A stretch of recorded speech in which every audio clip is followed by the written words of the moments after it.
Hi friends, this is Shraddha from Only Learners and Ready Brainers, and today we are going to talk about the dot cards and the equations. Now, dot cards are something that represent the quantity. If you see from the picture, there are so many dots around it, so that becomes the quantity. You can literally count and say that this is number 63 or number 53, like that. But when it comes to numerals, you can write a 53 numeral, but can you define it? You cannot. That is why the kids get confused, because when they are 0 to 5, their brain is more right oriented and they are quite imaginative and intuitive. Maths is a natural concept which is there with all animals. Every animal will know or understand to follow a line to be in symmetry. Same applies to human beings. Human kids are more inclined towards understanding quantities as a natural instinct. When we introduce them the numerals, they get quite confused over it, and that's why most of the kids hate maths. Now, to create an interest, there is a concept called as dot cards or a dot program, which is introduced by Glenn Dorman, Sishida, and Hegru. Now, the material is available, and we are going to begin like how to do it.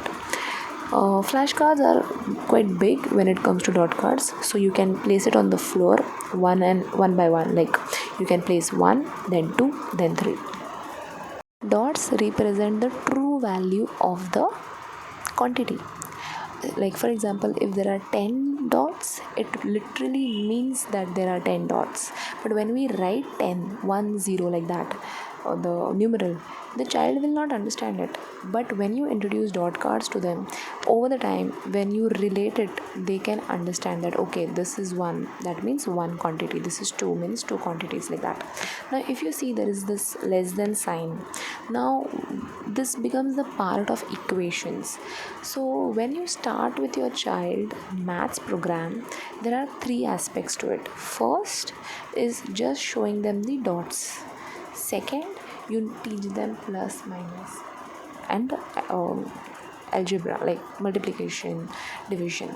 Then you tell them that this is less than, that is greater than. Then you tell them that one number is a prime number, or even or odd numbers, like that. So as and on you start doing your math program, it is more of upgradation of every aspect.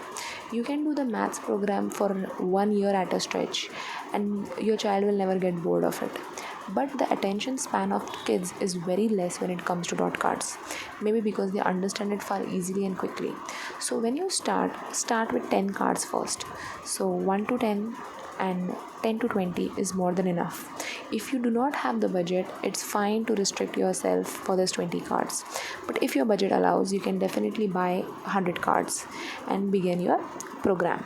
But if you have only 20 cards, that is still fine, because we want to just create the idea or the stimulus or the environment for the child to understand the maths include with the help of quantities, that is the dot cards. So our purpose is not to actually tell them each and everything about every number that is available in the world. Even if you take 20 dots, it's fine. Now if you see this image, this tells all the attributes that a number 67 has. So one day you can tell your child that this is the dot 67. Then you can tell that this is the nominal number, then this is a Roman number, then this is the 2-digit number, or this is an odd number, this is a prime number. So when it comes to equations, it is not limited to one day.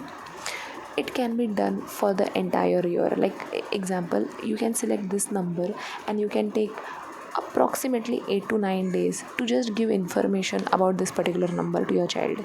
The idea should be explained in a very playful way. Like you and your child are sitting, you have shown him the first 10 dot cards, and now you're just going to tell randomly what all attributes one has. So you can tell the square of one, you can tell the cube of one, you can tell the factors of one, you can say the table of one, you can say the prime numbers of one. So all these things you can easily achieve, and this becomes your equations. Now I'm going to provide more information in my next video about how to do equations. This video is basically a introduction to dot cards and the equations part. Maths is something your child will like because it is a very natural process. child will first understand the dot cards, then child will understand the algebra, the equations, the problem solving, and then child will be able to even understand the numerals. So step by step we are going to go ahead with our this playlist of maths.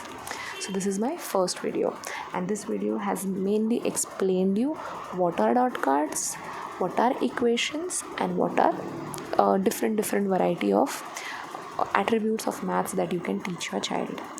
One thing that you should remember, that there are various ways to make your child understand dots. First, you can flash them as flashcards, or you can place them on ground, or you can play with them. The idea is to show the card to your child in either of the ways. Even if you show 2 cards a day, it is fine. Math dot card program is not a cut short program. It is going to be with your child for really long time. So if you are in haste, then there is a problem. If you are going to wait, then it is going to be successful.